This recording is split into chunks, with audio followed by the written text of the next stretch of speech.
Saudações, meus queridos amigos, saudações aos curiosos, aos estudiosos e a quem está se interessando aí pelo poder das plantas medicinais e que estão aí a fim de desvendar que moda é essa dos óleos essenciais, né?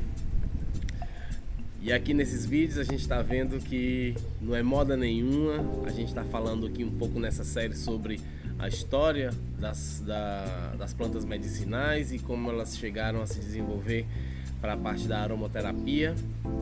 E eu vou continuar aqui a história com vocês logo depois da vinheta. Chama!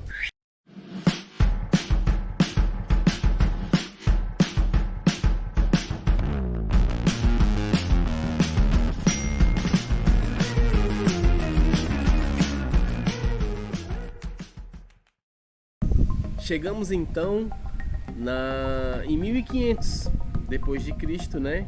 Lá na Alemanha, nesse período aí, tivemos um médico chamado Bruchwig, né? O primeiro nome dele, se eu não me engano, era Hieronymus Bruchwig. Ele escreveu a primeira obra sobre a destilação, né? De óleos essenciais, de águas e tudo mais.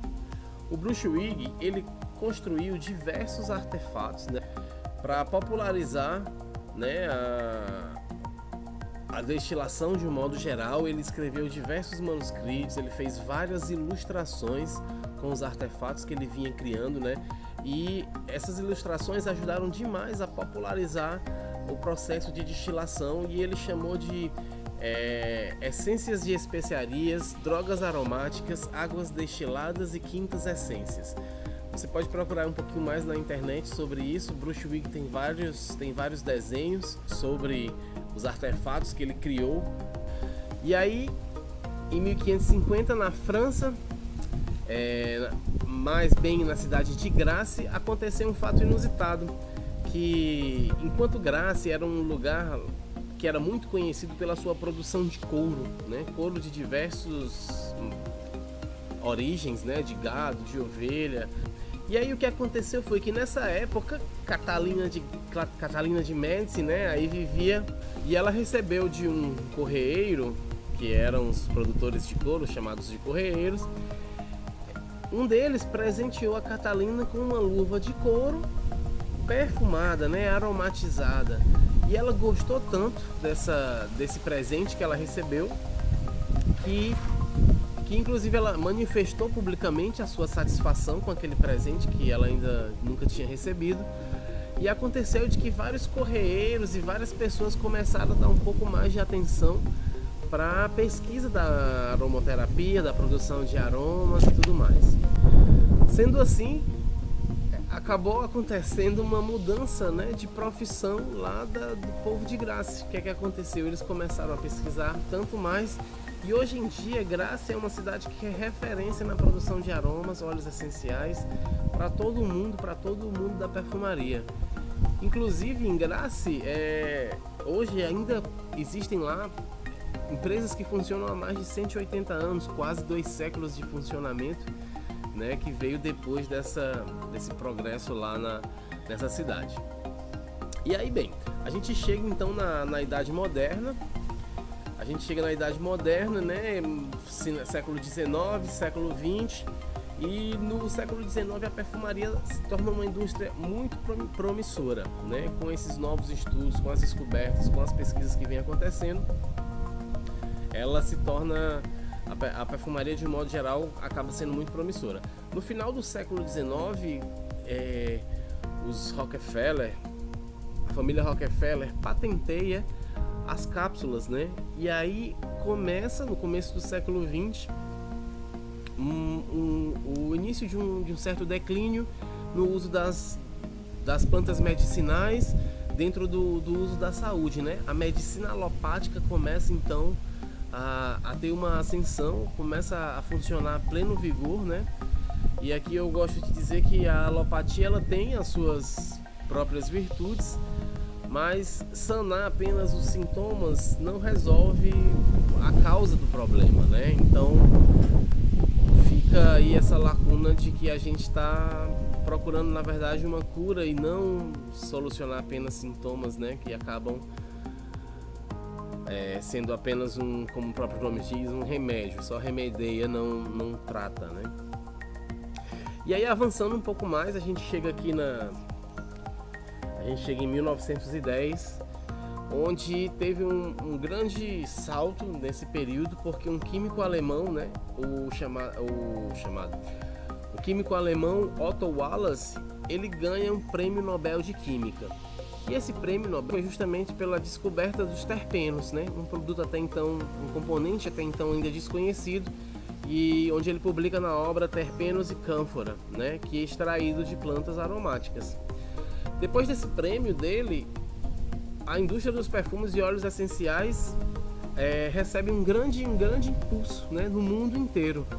A indústria da perfumaria, dos óleos essenciais e dessas extrações tem um grande impulso, né, de uma maneira generalizada, devido a uma pesquisa de um prêmio Nobel ser direcionado para esse assunto e para essas descobertas, né?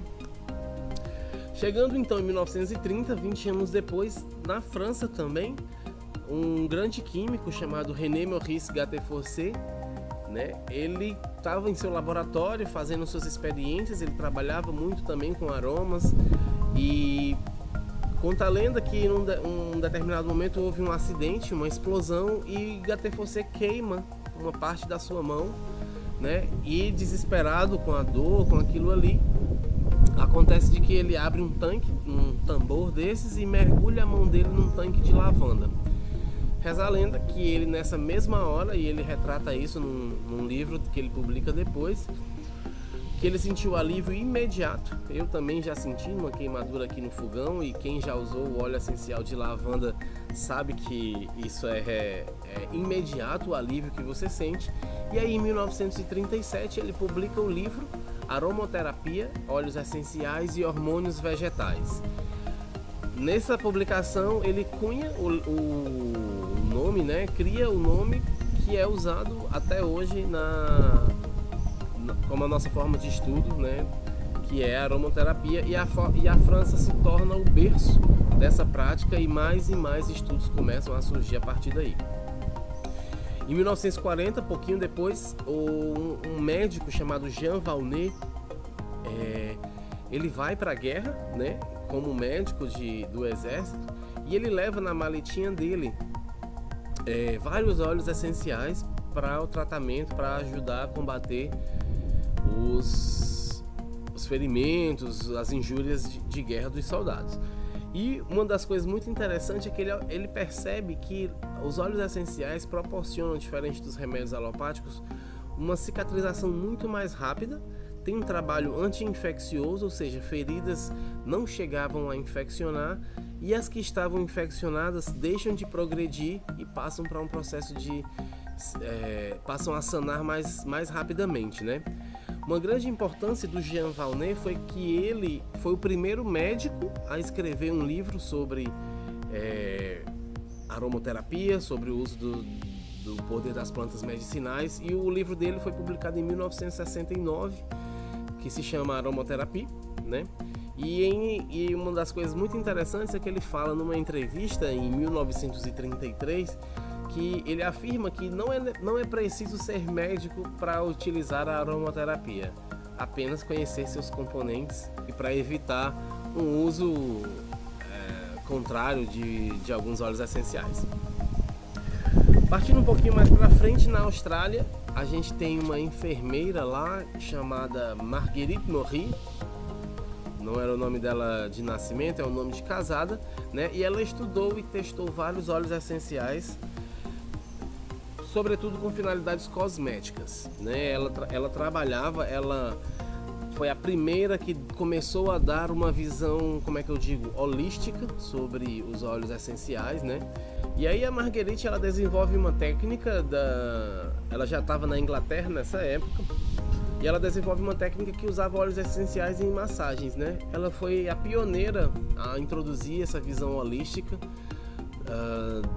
dos óleos essenciais na aromaterapia de modo geral, criando um método de aplicação dos óleos através das massagens, e ela baseado na personalidade e nas características temperamentais das pessoas. Interessante, né? Na obra que ela se chamava Le Capital Jeunesse, ela escreveu em francês, mas foi traduzida para o inglês, o que difundiu a aromaterapia de uma maneira impressionante lá na Inglaterra, né? Como a língua da ciência na época era o inglês, essa tradução e essa publicação em inglês acabou fazendo com que tivesse essa disseminação do estudo, né? Mas de uma maneira mais profunda, né? Dentro do meio acadêmico e tudo mais. O mundo inteiro, na verdade, conhece muito mais a escola de aromaterapia inglesa do que a francesa, né? Devido a essa facilidade da publicação em inglês e tal. Os franceses, eles se versam mais na área da saúde, né? Eles pesquisam mais para esse lado. E a Marguerite foi para esse lado mais holístico, mais da estética, cosmetologia, né? Em 1980, um estudante e pupilo do Jean Valnet, que também se chamava Jean, era o Jean Lapraz. Ele era membro de uma renomada equipe de um centro de pesquisas em fitoterapia, na verdade era fitoaromaterapia, lá de Paris, né? E ele descobre uma coisa muito interessante na pesquisa dele, que é que os micróbios, eles não se reproduziam, eles não conseguiam sobreviver na presença de óleos essenciais, mesmo quando os óleos essenciais eram aplicados em quantidades muito, muito baixas, né?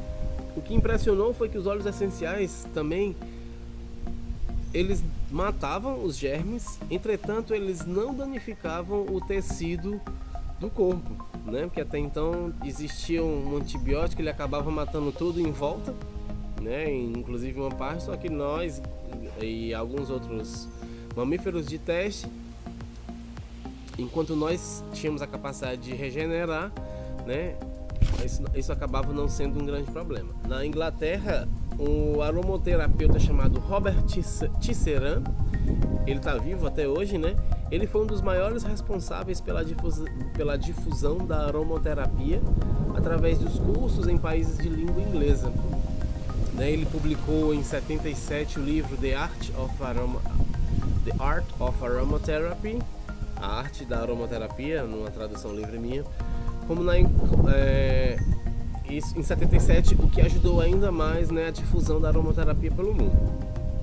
Como na Inglaterra a terapia foi introduzida através de terapias de beleza, né, estética e cosmetologia, os óleos essenciais ficaram proibidos de serem administrados oralmente, coisa que na pesquisa francesa não acontecia. E aí um pouquinho depois, em 85, a aromaterapia ganha de novo um outro grande impulso, né, um forte impulso, na verdade, com os trabalhos do Pierre Francomet, Dr. Pierre Francomet, e o discípulo dele, Daniel Penoel, né, onde os dois conseguem reunir uma colaboração de vários profissionais de saúde e ciências médicas e biológicas, onde médicos, químicos, bioquímicos, enfermeiros, farmacêuticos, biólogos e pesquisadores para estudar e comprovar o que já era suscitado, né, pela aromaterapia e pela fitoterapia,